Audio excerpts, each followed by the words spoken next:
All right, let's get into it. So the reason that we brought John Hunt on the show today is because we watched a popular new movie called Secret Mall Apartment. It is about the secret apartment, this little unknown space in the underbelly of the Providence Place Mall in Rhode Island. You know, I would say John is as much a Rhode Islander as he is as am I, as much a Rhode Islander as I am from Massachusetts. Providence is closer to us actually than Boston is. We've spent lots of formative time in Providence, and we've certainly been at that mall. For Providence, that was like the big dig or something. You know, that mall was like a big deal. And it's been kind of dying out the last few years. You may remember the mall has been in the state version of bankruptcy for about a year, and now the current owners say they've picked a real estate broker. But we did a Black Friday in, I don't know, 2021 or something. We did a Black Friday there. And it was at the beginning of that Black Friday episode. What we knew was some guy found a way to live secretly in the mall rent-free, and he did it for years and got away with it, and no one ever found him. And then one day he brought his girlfriend over, or brought a girl to the apartment, and that's what got him caught. That's what we knew. Very lovely documentary, and I did think it was beautifully made. It was great. Actually. It was great. Tells a much deeper, much stronger, way better context story than what we knew at the time. First impressions, what did you guys think of the movie? Oh, I loved it. I thought it was a really great documentary, first of all, just as a piece of work, and a subject that's close to home, added interesting perspective all around. And I mean, I think the most amazing thing about that was how much video and how much content, you know, they had from when it was happening. So much so, it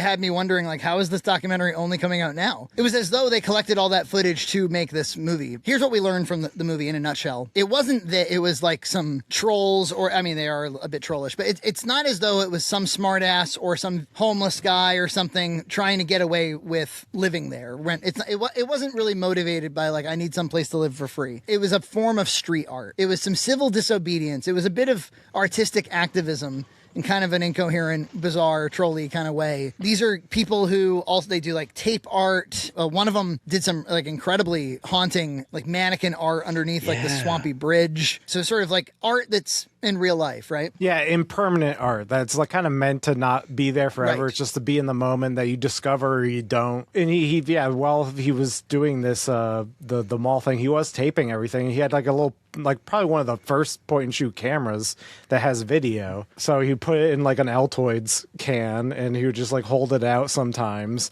and like tape himself doing it during this whole thing. Yeah, the amount of footage they have for this is amazing. And they must use some sort of like, I know those kind of cameras. I used them at the time, and I know the quality that they produced. And it looks like a lot of it looks really, really good. So I wonder if they did do some like Topaz upscaling or something. But yeah, it was from that era in time in which point and shoot cameras were just getting video. You know, video was like, ooh, we've tacked it on to our point and shoot cameras, you know, and that's really what that was. It wasn't meant to be a video camera proper. And when we say that they got footage of this stuff, what we mean is, so just to paint the picture a little bit in case somebody hasn't seen the movie, and we're going to spoil stuff. So like if you're interested in this movie, and you really should go, it's on Netflix. You should go watch it. It's worth Secret watching. Mall Apartment. It's really cool. Yeah. So imagine you're in like one of those mall parking garages, and there's a secured door. Somehow they waited until the security wasn't watching. Like there was a specific time when they could kind of get in there, because it was an alarmed door that led to an extraordinarily steep ladder up to this unclaimed windowless space in the parking garage underneath like one of the bridges in the mall. The quirk of that geography and that way of building, and because all the stores are square, there's a void, and he calculates like there must be something there. It was 750 square feet was the amount of space, and I think it started with like, can we get there? Can we just climb in? And and then they found a secondary entrance from the outside. It's over near the entrance that whenever we go to the mall, we go to that back entrance to the garage. It's over there. It's like, I know the whole area. To the movie's credit, they built a like a replica, a scale replica of the entire mall to demonstrate their point. That was cool too. Yeah. You could sort of sneak through this crack of doom in the cement and then like basically parkour your way over to that area. So I think it started with like, can we get there? Then it was, could we move some furniture in there? So they would go to like the Salvation Army store and bring, an entire dresser and a couch. And you either have to do it through this crack in the cement, or you got to do it, after this alarmed door up these really steep steps. And when we say they filmed everything, that's what we're talking about. They would deliberately, take a wide shot of the entire endeavor. One time they very nearly got caught by security really early on. And they actually have footage of security, rushing up to them and asking them questions. And how do you have a really great documentary? You have to have something incredible happen. You have to have good characters, and you have to have good footage. Like, you have to have captured it on film. Otherwise, it's just a bunch of people talking about the stuff that you're interested in. And so this movie's got all that. It's got weird characters, really interesting weird characters. It's got this absolutely bizarre story where for years people were able to like occupy the space, and they got it all on camera. So like that's just the makings of a great movie right there. The other thing about documentary filmmaking is you have to find narrative. If you just have a big pile of B-roll, basic, in interviews, it's like, okay, well, like we could try to show these in order or something, but what's the story? In other words, in a documentary, the screenplay happens during the editing. That's what you have, all this footage, you have all the raw materials. You have to figure out what's the story later. When you shoot a documentary, it's almost like a hypothesis going in. They had the benefit in this case of like the project was done. They were busted years ago. 20 years passed, So to them, it's an art installation. That's really what it was. Nobody lived there permanently, although they would sleep there sometimes or they'd hang there. For them, the art installation of it all, bit by bit, was like, how far can we push this? They built a wall so that people couldn't, when they walk by, see it. It was a wall of cinder blocks and a door with their own key. The strength of it is that the main guy who spearheaded the project is a very eccentric artist. The film becomes kind of like a highlight that him as a character. He even captures like fights he had with his wife at the time about this whole project and how he's like... He's got that on video. I want a fucking home. I want a home, but I don't want it in the mall. Yeah, he's got that on video, and you can see that she's like fucking upset. Like, she's not happy with this. Or like she's a kooky artist as well. But I think she's like, we're 3 years into Secret Mall Apartment. And we're like, I don't get it. That's something I responded to with the movie as well. As I love a joke that goes too far. As a matter of fact, my dad watched the movie while I was watching it, because I was like, you should check this out. It's about the Providence Place Mall. And he texted me at the end of he was like, this seems like your friends. It seems like something one of your friends would do. In the era that this was set in the early 2000s, right, there was a lot of, in my mind, allegory between the crazy things that they were doing and the crazy things that we were doing, right? Making movies, going places, doing crazy things. Yeah. It felt very like, obviously they were a little more crazy and a little more ridiculous in kind of every way. I felt that there was a lot of like 2000s energy in, that I could really relate to and really connect with in that. And I thought that was awesome. I really enjoyed that aspect. One, I miss early 2000s malls in general. I think that was like a beautiful time. But also, I do relate to the idea of you being, so obsessed with an idea that you can't stop. Like, even when you have like kids and a wife, if you're working on a project and you get interrupted and you're just like, you're like, okay, I have to deal with this family problem, but you're like kind of shaking the whole time, being like, I wish I could go back to the thing I was working on. I was so focused. But this is a guy who literally can't stop. Like, he's like, I'm destroying my marriage and I'm going to make the Secret Mall Apartment. Yeah, and I kind of felt that same way about the way you, Frankie, were so focused on making 10 pounds during that time, right? That was your core existence, in the same way that this guy's core existence was this crazy apartment. Yeah, and like EJ said, to the detriment of friendships and to the to the detriment of myself in some ways. There might be just like a young man thing. I sometimes think, I'm like, well, that's why most terrorists are young men, and not like older. I don't know. There's something about like young male energy that's like, I just want to point in a direction. Yeah. And so I guess what that means is, if you have a young man who's bustling with creative energy, like, you got to make sure you point him at something real good. You point him at something really positive, because if you do, he could do something really, really special. And if you don't, then it can turn into something really ugly, actually. And we got to learn a little bit about some of their other art installations. They did a really cool one, a really like moving one. It was tape art of all of the firefighters and police that died in 9/11 throughout all of like New York City. What an incredible piece of art that was. And it's really sad that even the web representation of it is gone. But I guess it was kind of always designed to be ephemeral, but the web seemed like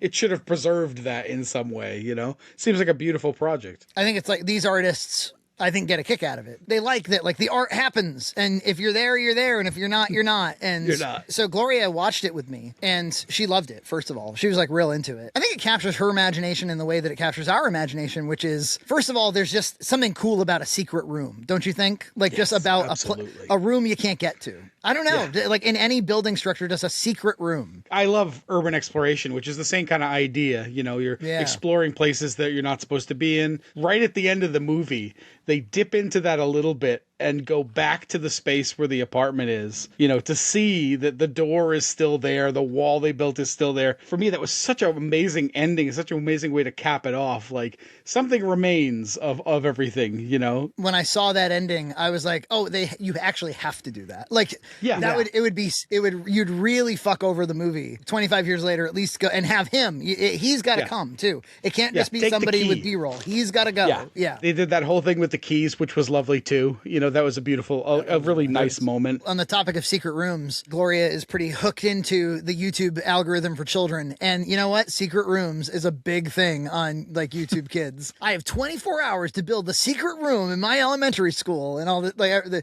secret rooms. People love them. In this video, I'm building a secret man cave in my house. The goal is to make the man cave as epic as possible while also making sure the entrance to the cave is hidden from the female species. The full model was really cool. They also, of course, they built a replica of the room, in a soundstage or in like a studio, like an art studio. And it looked pretty accurate. I guess the only thing that kind of didn't feel right to me was the studio lighting. Yeah, the wall was insane. We had tried different like sleeping arrangements, but I remember Mike and I doing this on this couch a lot. Was it 500 cinder blocks or something? Yes. It was a shitload of 50,000 pounds worth of cinder blocks or something like that. It was a lot of cinder blocks. To get those heavy ass cinder blocks and all of them into that space was no small feat. So you had to work your ass off to have the secret apartment. They tripped that alarm and then the security car drives over and confronts them and he has to go talk them down and he succeeds, which is an incredible thing to have footage of. They were like, well, there was the night that we got broken into. I was like, I like the paradigm of like, oh, you got broken into. But the way that they were caught was indeed he was bringing a friend over who was from out of town. And he was like, want to see my secret apartment. But he got banned from the mall. And the news story that broke that we all had heard was one guy was living in the apartment. This movie reveals that there was a whole friend group and none of them had gotten taken down with him. But now, all these years later, it's, I guess, okay to admit that you were an accomplice to the secret apartment. I think it's easy enough to say this is art, but it's a very strange kind of art. Like we made our own apartment where we weren't supposed to and then occupied it. Is this an artistic endeavor? And we smoked weed and played GTA. It's like, it's a little... I mean, the guy is obviously an artist. Like, that's his life. It's how he interacts with life. And the way they staged the apartment was like definitely a way I've seen like things staged in modern art. It was fascinating though that it was kind of just art just for them. If it was art, which I think it does kind of rise to that level, it was art just for the 8 of them, right? It was for no one else. Right. One of the prerequisites to something being artistic is that it has to express something that you mean to express. They managed to trespass a whole lot. Like they violated the rules a lot for a long time and managed in all that time to be totally harmless and for the whole thing to be kind of entirely pointless. And I think that itself is sort of artistic and expressive, is the harmless pointlessness of it mixed with, how much it's violating like norms. And we actually can't have everybody act the way these guys acted. Right. That's what makes it kind of interesting. I guess without the documentary, you really wouldn't get that though. At the end of the movie, Gloria cried her eyes out, like, like what evoked that? What evoked that from her? She hates that they'll never get to live in the secret apartment ever again. She doesn't like the impermanence. She does not like impermanent, this kid. She's like me. She's like, I want one more shot. I wanted to say goodbye. I don't want to say goodbye. I don't like change. She feels like it's like we built something special that we cared about and it's taken away from us. It made her really sad. This was a special time in their lives where that apartment was the bonding factor and that's gone. Well, I mean, I think as I've grown older too, I've started to accept more of the impermanence of life. I think it's something that just naturally happens as you get older. Special features in big movies, they're like, wow, I can't believe we built all of Mordor or we built all of Star Wars and we're going to have to tear it all down and throw it in the trash. And it's always like, like you spent hundreds of millions of dollars making a movie and then all you have left at the end is the film itself. But we haven't had to do that too much. Like I've kept a lot of the costumes and props and stuff from our movies. But one of the ones that comes to mind is Matt Zagar worked worked really hard on the Mystery Science Theater Boxmac episode. And he made these kind of like these cool dioramas where we did the zoom in thing. And I mean, not all of it, like we have a couple of little souvenirs still, but most of that stuff got thrown in the trash. It was like it existed to be filmed. And for no other reason. People like to say, live in the present and stuff, and it's a little bit impractical and irrational to be totally unconcerned with the past or the future. But you do have to live for the tape art that's there right at this moment. And for the secret apartment that's here for 4 years. Sometimes I think back to like friendships I've had. Like if a friendship doesn't last until the day you die, like was it a waste of your time? Was it a waste of, it's like, well, no, the 5 years was about that era, about those experiences. And then all that impermanence really titillates these artists, and there's something to that. There's something about these moments. Why can't Providence Place Mall just make that fucking thing a tourist attraction at this point? Charge you $20, I would go see it, especially now that it's been a mall, Of course. $20, I'll climb up your stupid stairs and go check it out, Yeah. Well, maybe not you. They could make an experience out of it. Like you push the alarm and you try to carry some cinder blocks up some stairs. Yeah, take a hit of weed, play a little GTA. Yeah, they have redecorate it all like it used to be. How did you feel, EJ, when they took their PlayStation 2? I like how they surmise, like, oh, maybe they took it because it had like date stamps of when we saved games. It's like, no, they took it because it's a fucking PlayStation 2. It's sweet. Yeah, yeah, right. At that era, And that we'll was be awesome. taking That's Secret Mall Apartment. People got to go see it. It's on it's Netflix. awesome. It's totally worth your time. It's one of those. Who said film's dead? People are still making cool movies out there. Is this thing? I don't know if this came out in 2026 technically. 24. What? It did the festival circuit for a while before Netflix bought it. Why is this not nominated for an Oscar? Because it was 2024. Well, why wasn't it? Look, I know Sinners has 2026 all locked up. Box office hit Sinners is now a record breaker with 16 nominations. ABC's Will Gans and Chief Awards Editor at Variety, Clayton Davis, are here to break it all down for us. Hi to you both. The scary story is the backbone for all storytelling. My earliest memories are sitting in a room full of strangers, dark, and being absolutely terrified by something that's happening on the screen. Subscribe to Red Cow Entertainment on Patreon for full episodes every other week.